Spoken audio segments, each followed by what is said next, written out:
Dr. Victoria Brown with the Department of Curriculum Instruction, and I'm one of the instructional technology faculty members there. And I'm here with Dr. Powers, who is also in the College of Education through the Curriculum and Instruction Department, and my co-compatriot in the instructional technology faculty.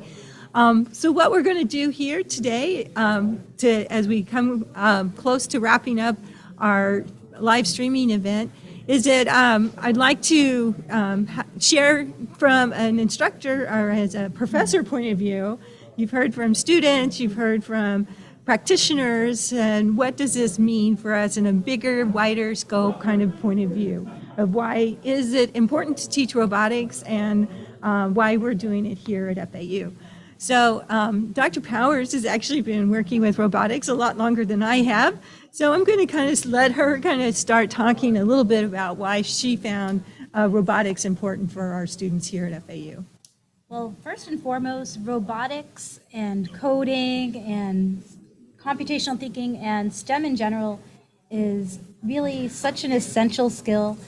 Countries around the world have made standards where they want to integrate these computer science skills, but also combined with different STEM skills into the curriculum, because these are the high-tech jobs. This is how we're inventing all of the new technologies and scientific discoveries of our world, and people need to be prepared to do that from a very early age. So if we can integrate educational robotics and coding into the early elementary classroom, children can start building the foundational skills that they need to be able to learn the more challenging things later on, so they have a foundation in it. I was just writing actually a report on robotics and why is it important, and they were saying that 84 million jobs are going to be empty in the future just based on coding and robotics. So I was like, wow, that's an amazing job field that they can go into. And the other thing I found as you start to explore this a little more is that many, many jobs in the future are going to require you to know something about coding.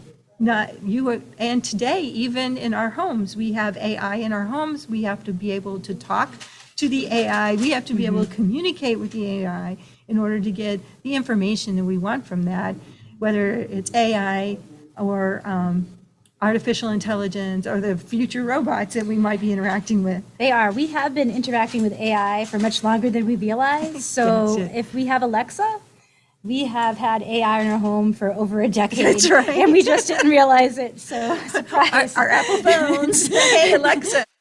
Google. Yes. So yes. it's taking a robot to the next step, so. Right. Yeah, no, I think it's very important. So one of the other things I found, and it actually came from the aerospace industry, where I went to this big aerospace conference, and they were so excited that I was there as a person who teaches pre-service teachers. Mm-hmm. And one of the things they pointed out is that teachers are more comfortable teaching about animals and plants, and because they're so comfortable with that science field, we actually have many, many students who go into biology. And actually, biology programs are often the largest ones on campus because they're so interested. So it tells us that as early as kindergarten, that students are beginning to develop their career aspirations and what they might want to do.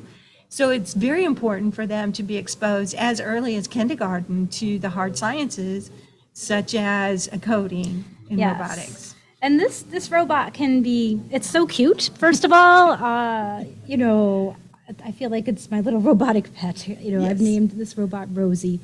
And you can do basically anything with it. So you can be doing a lesson reading a story. Mm-hmm. And you can integrate this into a language arts reading lesson where children are retelling the story. They can record different sequenced parts of the story, the beginning, the middle, the end, or something like that, and have the robot drive to the different parts.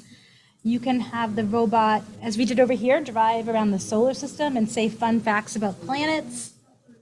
You can do just about anything. And while you're doing it, you're learning measurement, you're learning angles, you're learning coding, you're learning whatever subject. You could do something with history and have it go on a timeline and drive around. So it could really be integrated in any classroom. And if we can get our pre-service teachers to know how to use this fun tool, then they can be the ones out there showing children things that they wouldn't have been exposed to. Because, I used to be a computer teacher, and not every school had a computer teacher. That was a special class, and only special schools even would have that. You might be getting that cut. You might only get PE and art. Yeah. So the regular classroom teacher needs to know how to use this. So that's why I included it in my class, and so did you. Yeah, that's right. So that we can show them how easy it is, and then they can show them in just any class at school. It doesn't have to be a STEM class. That's one of the things I find really nice about the educational robots is that you really don't need to know how to code yourself. Mm-hmm. It's really visual with the drop and they have little procedural coding. Yeah, it's called block coding. The blocks have the procedures attached to them. And so it's more about the computational skills that you develop as you think about what do I want the robot to do? How do I break it into the smaller steps? Those are the computational skills that we're going to need, and we do need in our everyday life. Yes, so they're thinking logically, they're designing programs, but they don't have to write the code. The code is written in blocks that are visual that they piece together, and they can customize them to do different things. So some of it is even visual, where there might be a number, you're going to go 70 centimeters, but it also shows that the bar is getting taller. So even if the child is not reading numbers at that level yet, they can still get the idea as to how far their robot is going to move or how far it is going to turn. So, or what color it's going to be. It's going to show you the color that it's going to light up. So that's a really nice thing that they can even start doing it before they can read, but they can go even further, if they can. That's So, right. The other thing I find very impressive is the Little Bits talks about the creative cycle. And what I like is when you turn the Legos, like for example, over to the kids, they will enter the invention creative cycle within moments. So as soon as they figure out, oh, this is what this procedure does, what if I do this? And they start questioning, they start building their own problems to solve, and they start creating new robots almost immediately. And it's so quick, and it's so easy, and it's so intuitive to them.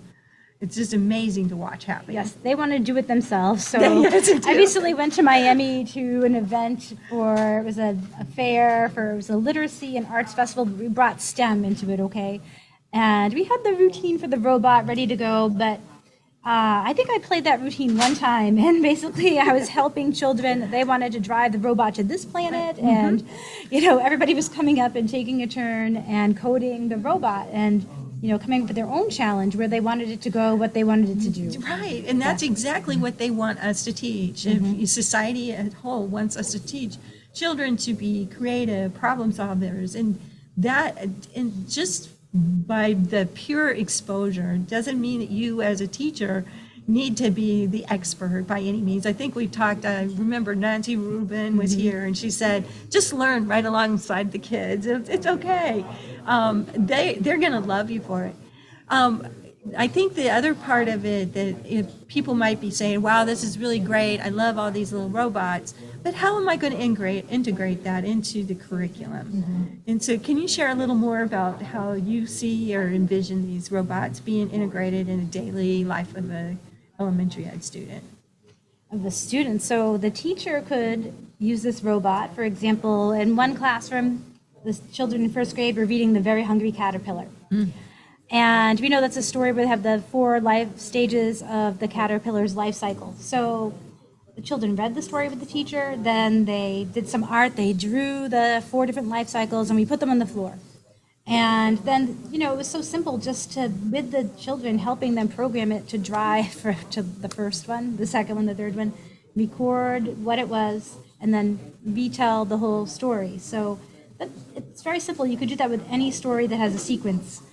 Another way is also peer teaching. So what you can do is once the children in the higher grades are more familiar with the robot, they can go to a class with younger students and work with them. So maybe the teacher is a little bit nervous. Well, these 5th grade students aren't. They don't mind helping that first grader with the robot. So you can have kind of like a little robot club or something like that. At one school, I work with a group called STEM Girls, and they actually do that. They go and they might be doing some math problems, and they put some numbers on the floor, and then whoever gets it right can like drive their robot to that number or something like that. They get to do it, or that kind of thing. They come up with fun little games where it involves them driving the robots to just do everyday things in the classroom.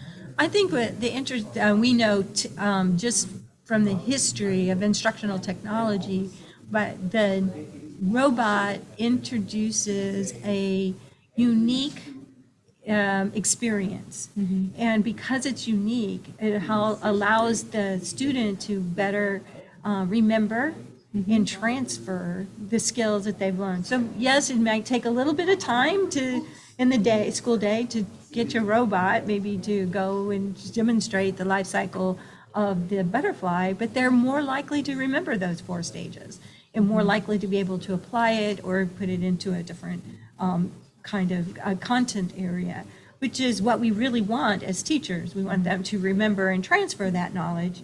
And I think that's where the robots come in, being in kind of additional unique experience. It helps them remember those things. It does. And also for children who like different types of social interaction, some children might like interacting with a robot more than they do maybe interacting, with an adult so much. Maybe they're more shy around an adult and they don't want to talk as much, but they'll talk to the robot, that sort of thing. Or they just enjoy working with that and expressing themselves in that way. So. I do think it does, and we haven't even talked about that here today, is what the robots can do for special needs children. So, and I think that's another field that we could, some special needs children, especially if they might have a learning disability, for example, might really struggle with writing or reading or mathematics. But here, when they can really pick up on the logical thinking skills that are really needed for robotics, and it allows them to excel and to demonstrate their knowledge in a different way than maybe they could in another setting.